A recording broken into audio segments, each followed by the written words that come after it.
Let me say at the outset of this segment of 15 Minutes of Fact that I am intimidated by our guest.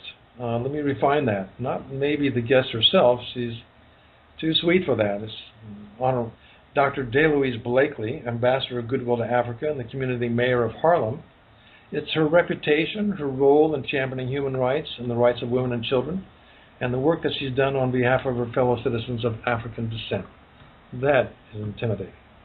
In fact, it would take most of the next 15 minutes of fact just to list those accomplishments, and that would use up valuable time, but I'll do my best by mentioning just a few of them and then recommend that you Google Queen Mother Dr. Delois Blakely, B-L-A-K-E-L-Y, for a more complete biography.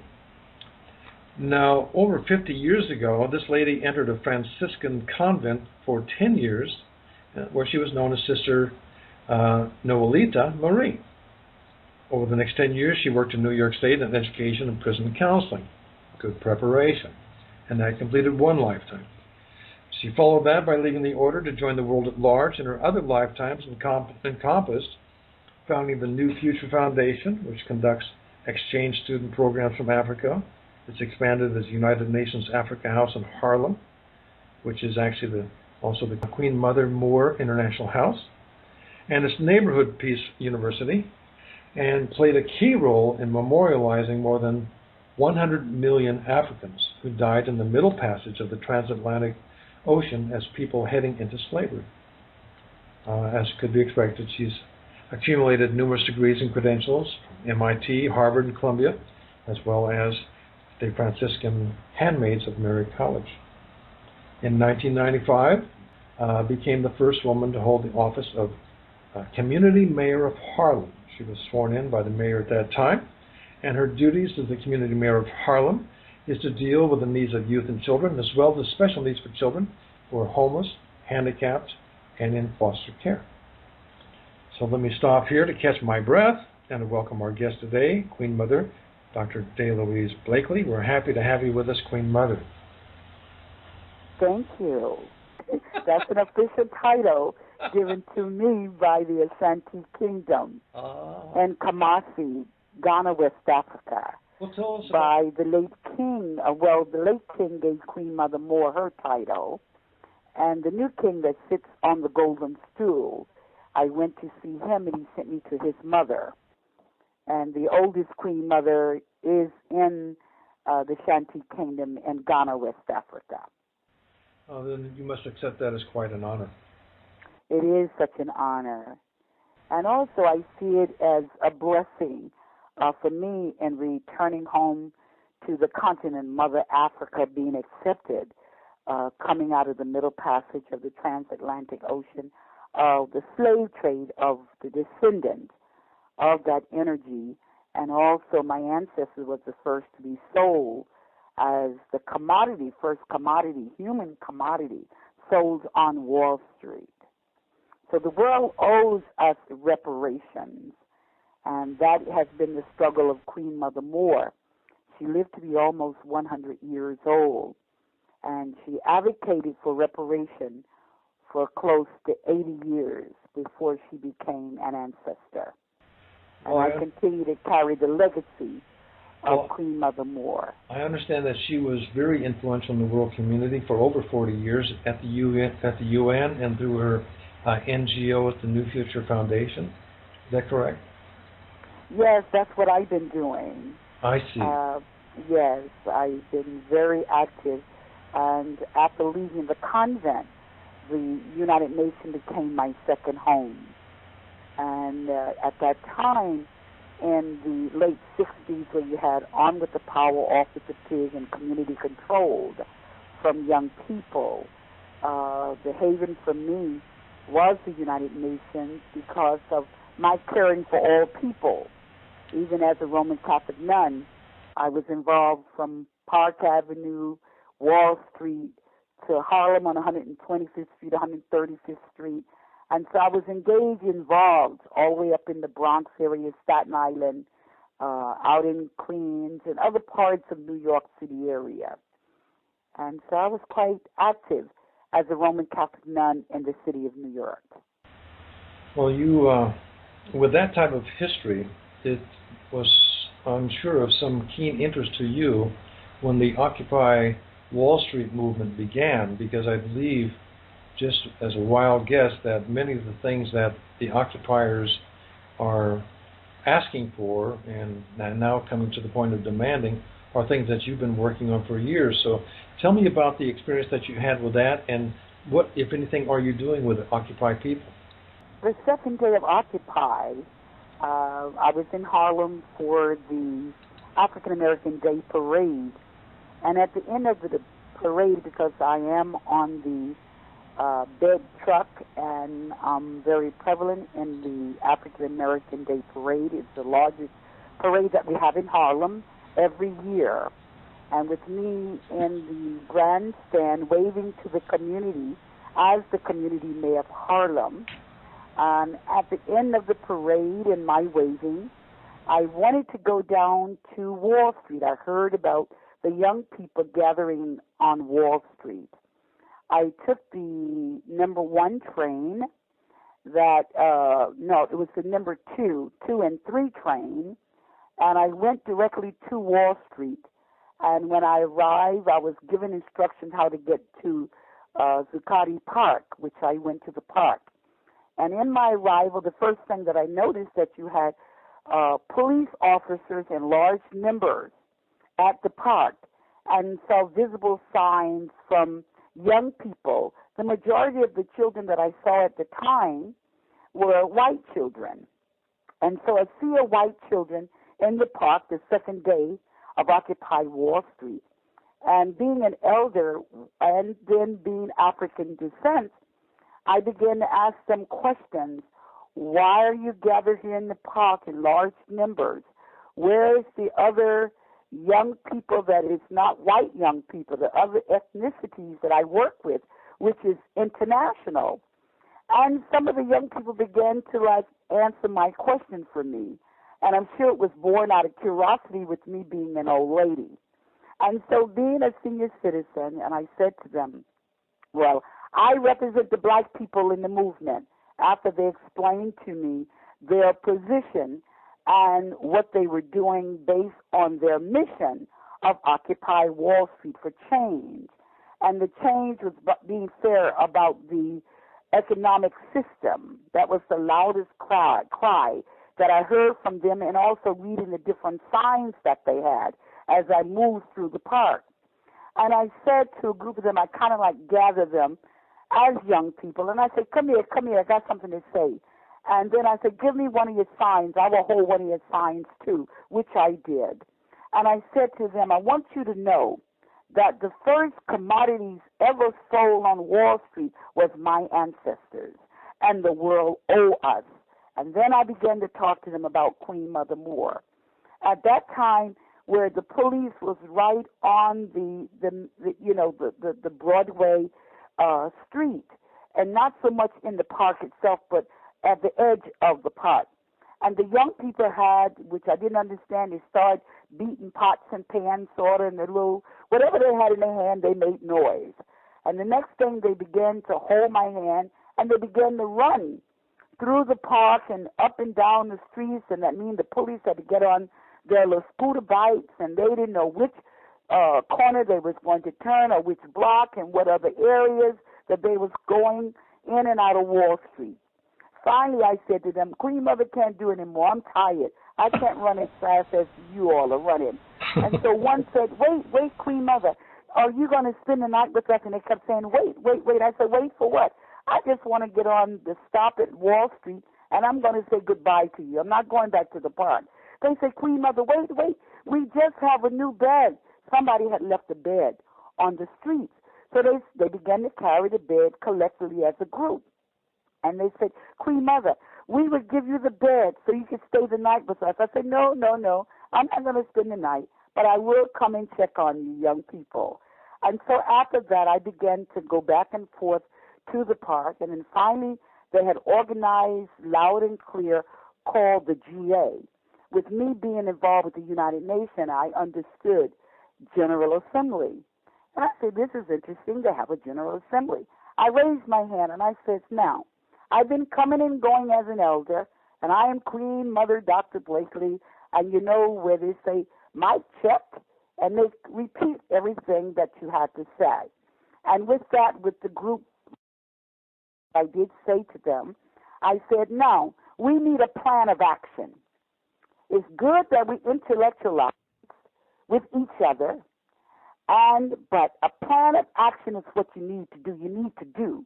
If you're concerned about the community, I want you to come with me to Harlem, and I want you to make sure that the predatory lenders and mortgage fraud do not put us in the street as elder and special need individuals. And we need a boiler because it's cold where I live. And the predatory is trying to take a building, which I've been involved with for 33 years. And they all got excited, and they organized themselves. And Queen Mother? Queen Mother? Yes. Queen Mother, yes. I have to intrude there because you've got me delighted in a number of ways. First of all, being a woman of color and sharing an age range that I also belong to, coming down as an elder and having the young people, who at that time were mostly white younger people, actually listen to you, listen to what you had to say, and took to heart what you were saying. Now, there have been two things that have been complaints lodged against Occupy, which I don't think hold as much water as they used to. One was that it was not inclusive enough, and the other was that it didn't even include enough indigenous peoples. What is your take on that? Well, as I continue to talk with them, and most of the children that was highly educated, they came from across the United States of America based on their dress wear, from, like areas that you would never think of, the Quaker land and other parts of the United States, Midwest, the out west. You expect the California look, okay, or the deep South based on their language from Virginia. And I began to ask them, where you come from? Where you come from? And at the same time, I kept saying to them, what about how are you going to, if this is going to be a movement, you have to have inclusion in your movement. And the first, I challenged them to come to Harlem. You're talking about an issue, you're concerned about an issue, but I want a plan of action. The same evening, they followed me to Harlem, and I told them they're going to have to sleep on the floor. I gave them the condition, and they went to the warehouse, and they gathered sleeping bags, which they brought. They brought other items that they would need to stay warm in like a building that is cold. And I explained to them that it was colder in the building where I lived than it would be outside in the park. So they came prepared with their sleeping bags and other goodies that they brought, items that they needed for the next morning if they was going to survive staying indoors with me in Harlem. And they were open, so they came. When they came, they found that they had to sleep anywhere they could.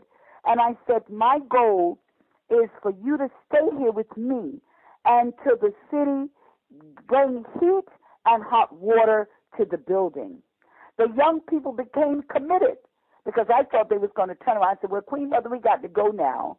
No, they spent the night, and they spent the night in the lobby of the building because I didn't have enough space inside. I made them put their names down, where they came from. So I have a little roster now in the space where we are. The first occupiers from Wall Street coming to Harlem. They stayed. Some of them went was arrested for sitting with me in the door and calling the city, agitating 311.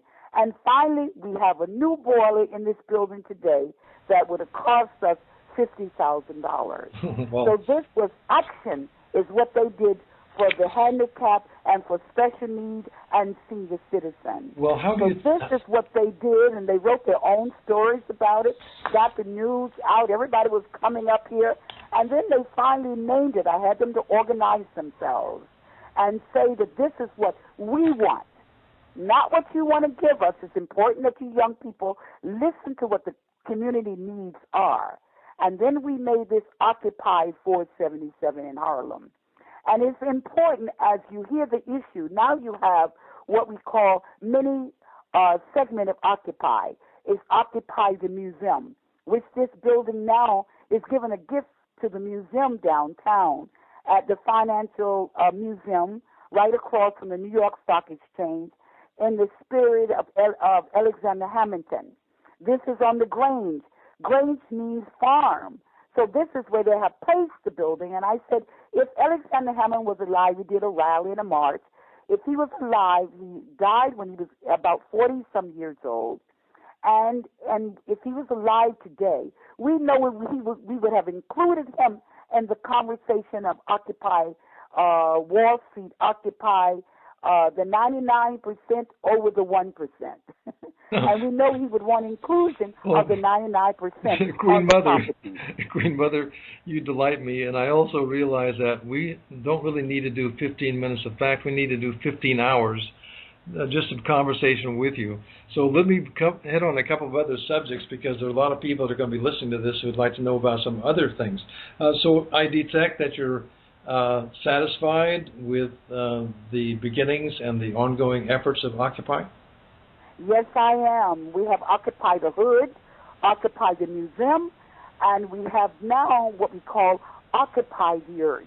We're getting ready for the Indigenous Peoples Forum and also for RIO+20 in Brazil. Well, that's coming out of the UN, yeah. We in 2014 would be the World Conference on Indigenous Peoples of the World. Well, that's one of the points that I had early on, and I know it to not be necessarily true, but early on there weren't enough people of color, and there were just vestiges of the Native American showing up at Occupy.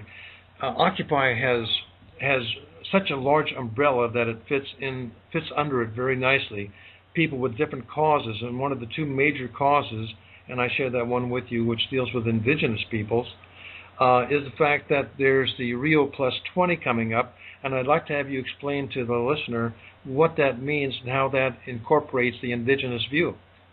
Well, with the indigenous people coming out of the United Nations, we just finished 2 weeks, and I gave 2 statements around the indigenous people, since I'm also indigenous.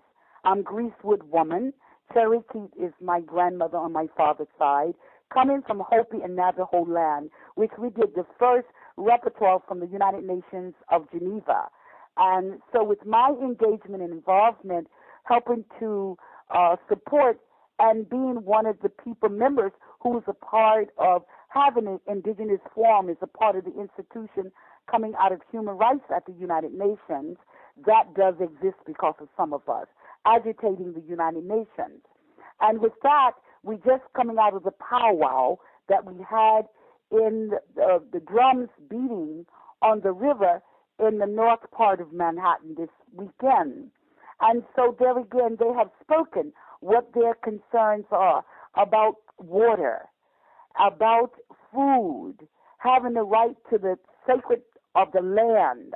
And this has been the biggest concerns of the indigenous people to the forum that we had for 2 weeks at the United Nations. Now we're all moving toward RIO+20, which I'm preparing for, but I just need one thing now. I need 2 tickets. We have everything else. We have a place to stay. We have our letter from the United Nations. Our visas have been given to us from Brazil as of yesterday. So now Queen Mother just needs assistance with a young person who represents the UN for 3 years to accompany me as an elder, which is intergenerational, going to Rio for the World Conference in June. And so there we will continue to hammer out what the world is saying for the sake of Mother Earth. That is the bigger issue, and the environment of us making sure that we keep the nurturing and be good stewards to the environment itself. And so these are the concerns that we bring into the Sustainable and Economic World Conference, which is called RIO+20, which will be this June from the 20th to the 22nd, but the prep comp is from the 13th to the 15th of June, and the young people will be gathering on the 10th of June. So you're really talking about from the 10th, the young people begin to gather with side events, and then the prep comp will be from the 13th to the 15th, and then the conference itself is from the 20th to the 22nd. So I'm so excited that we all are coming together to discuss how do we save the planet Earth, and how do we feed all of us, that no one starves. Now, Queen Mother. We're talking about how do we sustain ourselves economically. Queen Mother, did you mention also that you could use some help on it, or your institution could use some help? And if so, yes. Yes or no? Yes, we need to get to Rio, because Queen Mother is on a fixed income. I'm a senior citizen now, so Queen Mother is on a fixed everything now.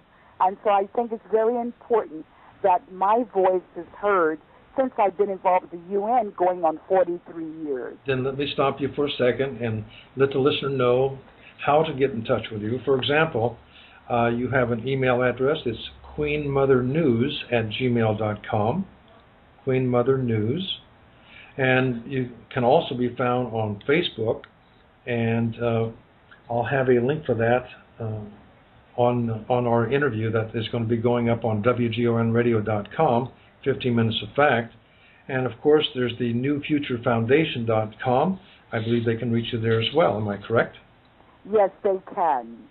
Well, Queen Mother, I cannot thank you enough for, number one, being who you are, for number two, giving us a peek, really, at what you are aware of in this world, and what you are not only aware of, but what you are doing something about, and encouraging and aiding others to do that type of actions, those kinds of actions as well. So would you like to leave our audience with one last word? Yes, I would. We have asked the Secretary General, send him a letter. We want to occupy the UN with a summit. And so the young people, which are the future leaders of the world, will be heard from, and how we can nurture them as advisors. We must give them wisdom now and let them do what they must do and their future leadership style. So I ask that all of the listeners stay on the sacred path of life as we come through it. Well, nothing more needs to be added to that. So this is Jerry Ashton with 15 Minutes of Fact on WGONradio.com. Wishing my listeners a wonderful day, and I hope you enjoy what you heard. I think you have a lot to chew on. Thank you so much.